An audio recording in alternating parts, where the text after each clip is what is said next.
Right.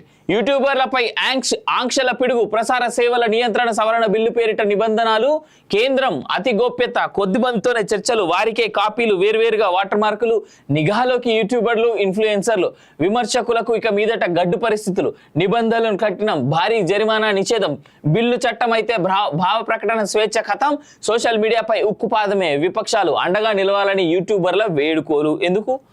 Dhruv తత్తి లాంటి వాళ్ళు ఎవరైతే ఉన్నారో, ధ్రువ్ తట్టి లేదా ధ్రువ్ టట్టి లాంటి వాళ్ళు ఎవరైతే ఉన్నారో, ఆ టట్టి ఫెలోస్ ఎవరైతే ఉన్నారో వాళ్ళని మేజర్గా కంట్రోల్ చేస్తుంది. ఫేక్ వార్తలు స్ప్రెడ్ చేసేటువంటి ఎదవలకి ఇది పెద్ద చెంపపెట్టి లాంటిదే. కానీ ఉన్న విషయం, ఉన్న న్యూస్ ఉన్నట్టుగా చెప్పినప్పుడు ఎందుకు నొప్పి వస్తుంది ఎవరికైనా నాకు అర్థం కాదు. ఇవి విపక్షాలు సోషల్ మీడియాపై ఉక్కుపాదం. ఎందుకు ఉక్కుపాదం అవుతుంది? ఈ మధ్య సోషల్ మీడియా ఉన్నది కదా అని చెప్పేసి ఎవడు పడితే వాడు ఎట్లా పడితే అట్లా భాషా భేదం లేకుండా, భాష కంట్రోల్ లేకుండా ప్రభుత్వాల పైన, అధికారుల పైన ఇష్టం వచ్చినట్టు మాట్లాడుతూ ఉన్నారు. అరే కంట్రోల్ అనేది లేదు. స్పెషల్గా భారతదేశానికి ఎగెనిస్ట్గా మాట్లాడుతున్నటువంటి ధ్రువ్ తట్టి లాంటి వాళ్ళు ఎవరైతే ఉన్నారో అసలు వాళ్ళని తట్టుకోవడం సాధ్యం అవుతుందా అండి? వాడు చెప్పేటువంటి ఫేక్ వార్తలు నమ్మి జనాలు ఎంత ఇన్ఫ్లుయెన్స్ అవుతా ఉన్నారు. అలాంటి ఒక దొంగలు, లంగలు, దగులుబాజీలు ఎవరైతే ఉన్నారో అలాంటి వాళ్ళకి ఎగెనిస్ట్గా మాత్రమే ఈ చట్టం పనిచేస్తుంది. ఇది అర్థం చేసుకోవాలి. అంతే తప్ప దీనికి పెద్ద ఫీల్ అవ్వాల్సిన అవసరం ఏం లేదు. లోక్సభ ఎన్నికల్లో పలువురు సోషల్ మీడియా ఇన్ఫ్లుయెన్సర్లు, యూట్యూబర్లు తమకు వ్యతిరేకంగా పనిచేశారని మోడీ ప్రభుత్వం భావిస్తోందా? తాము ఆశించిన ఫలితాలు రాకపోవడానికి ప్రతిపక్షం అంతో ఇంతో బలం సమకూర్చుకోవడానికి వీరు విస్తృతంగా జరిపిన ప్రచారమే కారణమని అందుకు అనుకుంటుందా? ఈ నేపథ్యంలోనే సోషల్ మీడియాను, యూట్యూబర్లను, స్వతంత్ర జర్నలిస్టులను కూడా ప్రభుత్వం నియంత్రణ కిందికి తీసుకొచ్చే ప్రయత్నాలు చేస్తుందా? ప్రసార సేవల నియంత్రణ బిల్లు విషయంలో గోప్యత బిల్లులో ఉన్నాయని భావిస్తున్న కఠినమైన ఆంక్షలు ఈ సందేహాలను రేకెత్తిస్తున్నాయి. దీంతో బిల్లుపై ప్రతిపక్షాల నుంచి యూట్యూబర్ల వరకు వ్యతిరేకత వ్యక్తమవుతోంది. నేను ఒక ఇండిపెండెంట్ జర్నలిస్ట్నే, మా సీనన్న ఒక ఇండిపెండెంట్ జర్నలిస్టే. We are not against this bill, we are supporting this bill. Reason for that is the country's policies are more important. The country's harmony is more important. The country's safety is more important. Not Dhruv Tatti, not somebody else. దేశమా ప్రజల అంటే నేను దేశమనే అంట. దేశం బాగుంటేనే ప్రజలు ఉంటారు బాగా. ప్రజలు బాగుంటే దేశం బాగుంటుంది అని చెప్పేసి యూకే, యూఎస్ లాంటి దేశాల్లో మనం చూసినాం. Now today UK is falling. You can see that.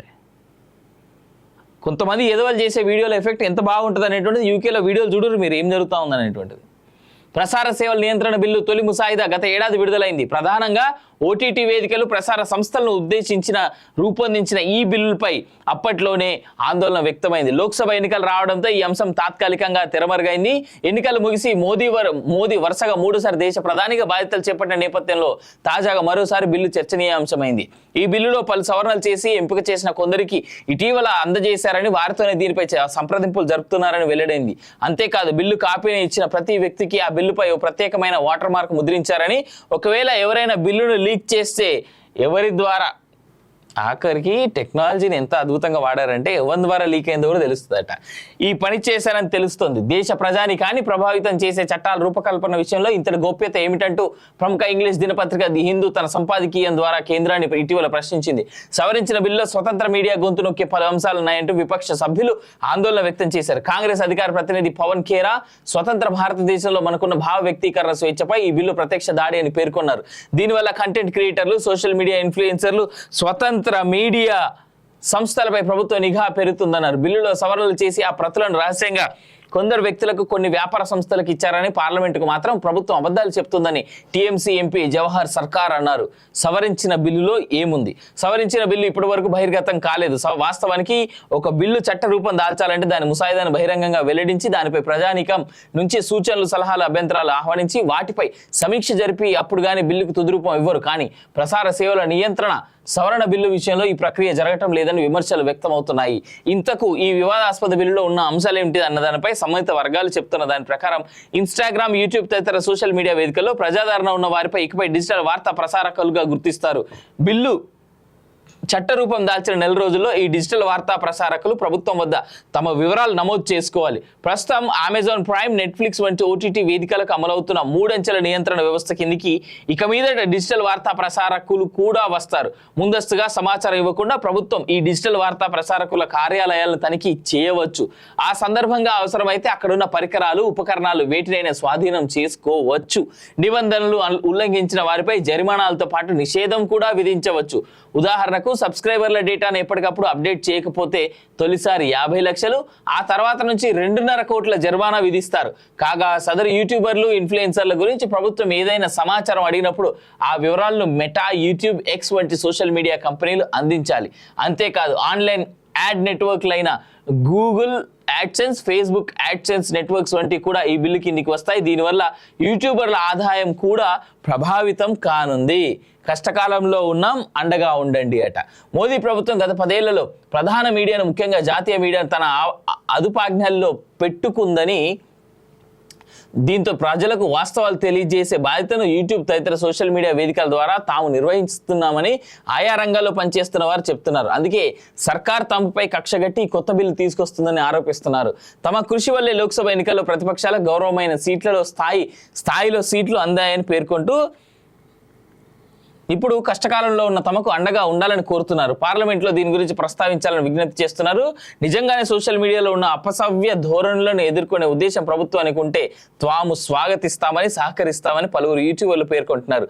బిల్లును బహిరంగపరచాలని ప్రభుత్వాన్ని డిమాండ్ చేస్తూ సంతకాల సేకరణ జరుపుతున్నారు. ఇగో ప్రభావం ఎలా ఉంటుంది? యూట్యూబర్లు, సోషల్ మీడియా, ఆన్లైన్ ఇన్ఫ్లుయెన్సర్లు, చిన్నపాటి బృందాలతో ఆన్లైన్ వార్తా సంస్థలు నడుపుతున్న వాళ్ళు ఈ నిబంధనలతో తమ పనిని కొనసాగించలేని పరిస్థితి ఎదురవుతుందని ఆందోళన వ్యక్తం చేస్తున్నారు. ప్రభుత్వ విధానాలను విమర్శించేవారు, ప్రజలకు వాస్తవాలను తెలియజేసే వారికి గడ్డు పరిస్థితులు ఎదురవుతాయన్న వాదనలు వినిపిస్తున్నాయి. ప్రజాస్వామ్యంలో అసమ్మతి కీలకమైన అంశమని దాన్ని వినిపిస్తున్న ధ్రువరాతి, నేను చెప్పిన ఇందాక ఒక టట్టిగాడు ఉన్నాడు, అని పేరే ఉన్నది. ధ్రువరాతి వంటి యూట్యూబర్లు, రవీష్ కుమార్ వంటి స్వతంత్ర జర్నలిస్టులే లక్ష్యంగా ఈ బిల్లు తెస్తున్నారని ఆరోపిస్తున్నారు. భారీ మీడియా కంపెనీలకు యూట్యూబర్ను ఒకే ఘాటన గట్టి నిబంధనలు రూపొందించిన ఏమిటన్న విమర్శలు వినిపిస్తున్నాయి. తప్పులేదు, నేను ఈ బిల్లుని స్వాగతిస్తున్నా. రవీష్ కుమారు, ధ్రువరాటి, దాని తర్వాత జుబేర్ అనోడు ఉంటాడు. వీళ్ళంతా భారతదేశానికి ఎన్నడూ భారతదేశ రక్షణకు కానీ, భారతదేశ ఔన్నత్యం కోసం కానీ, భారతదేశ స్థాయి పెంచేందుకు కానీ, పెరిగేందుకు కానీ ఎన్నడూ పనిచేసిన పాపం చేయలేదు. వీళ్ళు నేను పుణ్యం అని కూడా అంటే వీళ్ళు పాపం కూడా చేయలేదు. సో అలాంటి వాళ్ళని కంట్రోల్ చేయడం కోసం మాత్రమే తీసుకొస్తున్నటువంటి బిల్లు అని అనుకుంటే అది కూడా తప్పే. దీనివల్ల చాలా వరకు దేశ రక్షణకి, తర్వాత దేశంలో ఉన్నటువంటి చాలా మందికి మేలు జరుగుతుంది. ఈ ధ్రువరాటి, మొహమ్మద్ జూబే, దాని తర్వాత బార్కాదత్, ఈ రవీష్ కుమార్ లాంటి వాళ్ళు ఏం చేస్తారయ్యా అంటే, మీకు తెలుసో లేదో, మీరు ఒక్కసారి మీ పాత వీడియోలు మీ దగ్గర ఉన్నా, లేదా యూట్యూబ్లో ఉన్నటువంటి వీడియోలు ఉన్నా కానీ ఒక్కసారి వెనక్కి వెళ్ళండి. ఇప్పుడంటే సోషల్ మీడియా పెద్ద ఎత్తున పాపులర్ అయింది. మనందరి చేతిలో ఇంటర్నెట్ ఉంది కాబట్టి మనం చాలా ప్రశాంతంగా, చాలా ఆనందంగా చూడగలుగుతా ఉన్నాం, వాస్తవాలు ఏంటో తెలుసుకోగలుగుతా ఉన్నాం. కానీ ఎంత సోషల్ మీడియా ఉన్నప్పటికీ కూడా చాలా మంది ఆ సోషల్ మీడియాని కానీ, ఇంటర్నెట్ కానీ సరిగ్గా వాడుకోక కేవలం ఇలాంటి కొంతమంది వెధవలు చేసినటువంటి వీడియోలు చూసి అదే నిజం అనుకొని నమ్మి బ్రతుకుతున్నటువంటి వాళ్ళు, దేశం మీద హేట్రేడ్ని పెంచుకుంటున్నటువంటి వాళ్ళు చాలా మంది తయారయ్యారు భారతదేశంలో. ఇదే సందర్భంలో బార్కాదత్కి సంబంధించినటువంటి ఒక పాత వీడియో సోషల్ మీడియాలో ఉంది, యూట్యూబ్లో కూడా ఉంది. ఆమె ఇంతకుముందు చేసినటువంటి ఏదైతే యూట్యూబ్ ఛానల్స్ ఉన్నాయో, లేదా నేషనల్ నెట్వర్క్ మీడియా ఛానల్స్ ఉన్నాయో వాటిలో కూడా కొన్ని ఉన్నాయి. దాన్ని ఒక్కసారి మీరు తెప్పించుకొని చూడండి. ఆమె భారతదేశం, పాకిస్తాన్కి మధ్యలో జరుగుతున్నటువంటి యుద్ధం మధ్యలోకి వెళ్ళి ఆ యుద్ధంలో ఇండియా ఇలాంటి రాకెట్లు వేస్తుంది, ఇండియా ఇలాంటి బాంబులు వేస్తుంది, అలాంటి బాంబులు వేస్తుందని ఆవిడ లైవ్ రిపోర్టింగ్ ఇవ్వడం జరిగింది.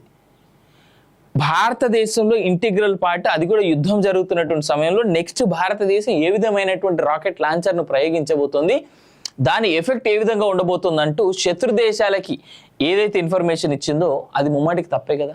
మరి అలాంటి ఇన్ఫర్మేషన్స్ ఇస్తున్నటువంటి వాళ్ళ మీద కంట్రోల్ చేయడం భారతదేశానికి అవసరం కదా. దేశ రక్షణ, దేశ సౌభ్రాతత్వం, దేశంలో ఉన్నటువంటి అందరూ సమానమైనటువంటి విధానాన్ని కనుక మనం మాట్లాడుకుంటే ఇలాంటివి మాట్లాడడం కరెక్టే కదా. తప్పేముంది? తప్పేముంది అంట. దేశ చరిత్రలు ఉంటాయి, ఆ చరిత్రల్ని కూడా వక్రీకరించి చెప్తున్నటువంటి వ్యక్తులు చాలా మంది ఎక్కువైపోయారు. ఈ ధ్రువరాటి గాడు, జుబేర్ గాడు, బార్కాదత్తు, రవీష్ కుమారు, ఇలాంటి వాళ్ళు చాలా మంది ఎక్కువైపోయారు కదా. మరి వీళ్ళకి ఎగెనిస్ట్గా మనం మాట్లాడాల్సిందే కదా ఖచ్చితంగా. నిజాలు చెప్తే పర్లేదబ్బా, నిజాలు చెప్తలేరు కాబట్టే కదా ఇలాంటి చట్టం ఒకటి వస్తూ ఉంది. కాబట్టి ఈ చట్టం ఏదైతే రాబోతా ఉందో ఓటీటీలో అలాగే యూట్యూబ్లకు సంబంధించినటువంటి చట్టం ఏదైతే రాబోతా ఉందో, ఒకవేళ ఈ బిల్ పాస్ అయితే నా అంత ఆనందపడేవాడు ఇంకోడు ఉండడు. ఖచ్చితంగా చెప్తా ఉన్నా. Let it come on board. ఇక్కడ యూట్యూబర్లకు సంపాదన ఎంత అనేటువంటి చాలా మందికి తెలియదు. ధ్రువ్ రాఠీ లాంటి వాళ్ళు, మహమ్మద్ జుబేర్ లాంటి వాళ్ళు, తర్వాత రవీష్ కుమార్ లాంటి వాళ్ళు కేవలం యూట్యూబ్, ఫేస్బుక్ యాడ్సెన్స్ మీద వచ్చేటువంటి డబ్బులతోనే బతుకుతా ఉన్నారంటే లేదు. ఇంకా చాలా మార్గాల ద్వారా అదే యూట్యూబ్, ఫేస్బుక్ ద్వారా ఏ రకమైనటువంటి డిఫరెంట్ లూప్ హోల్స్ ఉన్నాయో అవన్నీ తెలుసుకొని కూడా ఇచ్చేస్తూ ఉన్నారు. దాని వెనకాల చాలా పెద్ద కారణాలు ఉంటాయి. వీళ్ళంతా కలిసి దేశానికి వ్యతిరేకంగా ఏవైతే పనులు చేస్తున్నారో, కార్యకలాపాలు చేస్తూ ఉన్నారో వాటి మీద మేజర్గా ఫోకస్ పెట్టడమే దీని యొక్క అంతరార్థం. కాబట్టి as Kaloji team member, as me Avinash Janagama, who is there into this journalism since 2008, is welcoming this particular bill. 2 bills ఇవాళ రాబోతా ఉన్నాయి ఈ సెషన్స్లో. ఆ 2 బిల్స్ని నేను ఎక్స్పెక్ట్ చేస్తా ఉన్నా to get pass through the Lok Sabha and Rajya Sabha. ఒకటి వక్ఫ్ బోర్డులో రాబోతున్నటువంటి 40 అమెండ్మెంట్ చేంజ్, రెండోది యూట్యూబర్ల పైన కూడా రాబోతున్నటువంటి ఈ యొక్క ఏమంటారు బిల్కి సంబంధించిన దాన్ని కూడా, ఆంక్షలకు సంబంధించి కూడా.